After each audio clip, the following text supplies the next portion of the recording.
VW is still a big fat cheater. The P100D is now the zero emissions range champion. The Solar City merger faces a challenge and more. It's good to be back from vacation. Here are your Tesla tidbits for September 19th, 2016. Electrek reports that VW is at it again, but this time the cheating involves, zero emissions. In promoting its new, yet-to-be-announced EV, it couldn't help itself yet again. This time, it shows a chart that compares its car's range to the main competition, the Model 3, and even the Model X. The only issue is that the chart is showing the European range estimates, which Tesla has not yet released.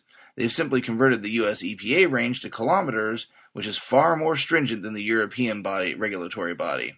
Electrek posits that extrapolating the usual spread between the two bodies should put the minimum Model 3 range at 250 miles, or about 403 kilometers, basically equaling the VW. On top of that, VW gives itself credit for scalable range, while not doing the same for Model 3, despite well knowing that the Model 3 will have the option for greater range. Normally, one might give a company the benefit of the doubt, but with the recent past very visible in the rearview mirror, it's extremely hard to afford them this benefit. We'll see how they respond to this issue.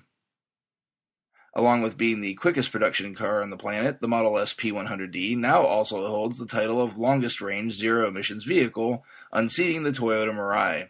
Electrek reports that the EPA confirmed Tesla's 315-mile range for the car, which bests the Mirai by 3 miles, crowning it the new zero-emissions range champion. And this is for the performance model. When we get the standard 100D, will we see 350? I suspect Tesla will do all they can to hit that beautiful round number. The deal to merge Tesla and Solar City may have hit a snag. Teslarati reports that a new SEC filing reveals 4 lawsuits filed against one or both of the companies, alleging a breach of fiduciary duties by the board members. Teslarati notes that many major company mergers face lawsuits similar to this, so Tesla and Solar City aren't experiencing anything unique. Further, the suits will likely only delay the closing of the deal unless they're thrown out by the appointed judge. Full disclosure, I hold no position in either company at this time, though I have held positions in both companies in the past. Electrek reports for the second time that Tesla is getting extremely aggressive with sales for this quarter. This time, though, in another small departure from the norm, Tesla is increasing the number of available inventory vehicles to allow for faster delivery, as well as heavily discounting some of them. Inventory models of the Model S P100D even are available, despite orders not being filled for them yet. And a Redditor has also reported being offered a cherry deal on a Model S 75 inventory car, discounting it roughly $7,500 to equal the price of the Model S60 that he configured. The company is really striving hard to hit a profitable quarter, but at what cost? They may have opened a Pandora's box in breaking the no-haggle sales model. We end with a Teslarati public service announcement regarding parking your Model X on a hill. Citing a YouTube video from the Talking Tesla podcast, it shows host Mel Herbert's car parked on an incline and in a situation where the driver's door could impact the driver's side Falcon Wing door if it weren't closed properly. Mel notes that the Falcon Wing door not completely closing seems to happen, quote, a fair bit, end quote, for him.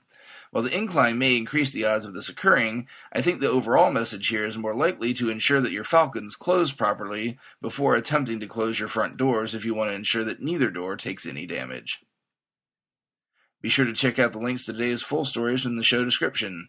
If you get some value out of the show, please consider supporting me at patreon.com/Tesla Tidbits. Thanks as usual to my super patron John Moltower for his support. If you have something to buy from Amazon, please consider using my Amazon link in the show description to access the site. It costs you nothing extra, and they'll kick a little something back to the show for your trouble. Finally, you can support the show for free through positive reviews on the major media services where you find the show, and by simply spreading word of the show to other Tesla lovers. If you have feedback for the show, the best way to be heard is to tweet at Tesla Tidbits. That's all for today. I'll see you all again tomorrow. Until then, keep it charged and hit the road.